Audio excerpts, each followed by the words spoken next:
ভালোবাসা দিয়া খলিফাতুল মুসলিমিন ওমর নীল নদের মধ্যে প্লাবন এনেছিলেন। আল্লাহু আকবার জোরে কর। যেই কথাগুলো গানের মধ্যে তৈরি করা হয় বাস্তবতার সাথে কোনো মিল নাই। আমি পাথরের ফুল ফোটাবো, সাগরে ঢেউ তাড়াবো। আজ পর্যন্ত তোমার 14 গোষ্ঠী কেউ কি পাথরে ফুল ফোটায় দেখাইতে পারছে? সাগরে ঢেউ তাড়াইতে পারছে একটা নগণ্য নারীর প্রেম দিয়া? না।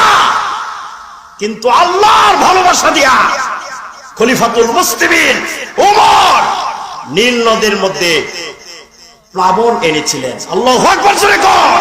ওমর রাদিয়াল্লাহু নীল নদের মধ্যে চিঠি দিয়েছিলেন, হে নীল নদ, তুমি যদি আল্লাহর হুকুমে পরিচালিত হও তাহলে আমি রাসূলের খলিফা ওমর নির্দেশ দিচ্ছি তুমি প্লাবিত হও। আর তুমি যদি শয়তানের কথায় পরিচালিত হও তোমার পানির কোনো প্রয়োজন আমাদের না। সেই পত্র, খলিফার পত্র, ওমরের পত্র যেদিন নীল নদের মধ্যে দেওয়া হয়েছিল, হাজার হাজার মানুষ সেখানে উপস্থিত হয়েছিল দেখার জন্য যে পত্র দিলেই প্লাবন কেমনে আসে দেখবে।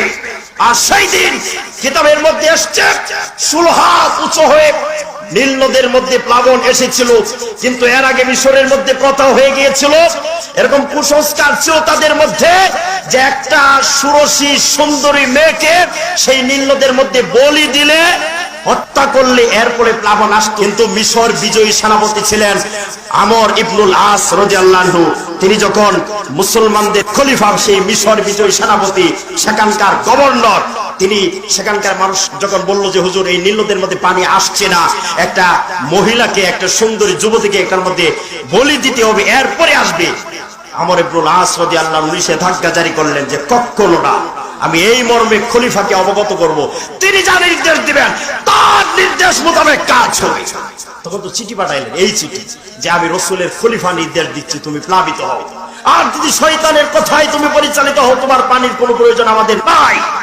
মানুষ কৌতূহল জাগলো এটা দেখার জন্য যে পত্র দিলেই কেমনে পানি আসে। সুবহানাল্লাহ বলবেন না? মানুষ সেখানে উপস্থিত হলো, জড়ো হলো। পত্র দেওয়ার সঙ্গে সঙ্গে নীল নদের মধ্যে 16 হাত উঁচু হয়ে প্লাবন এসে গেছে।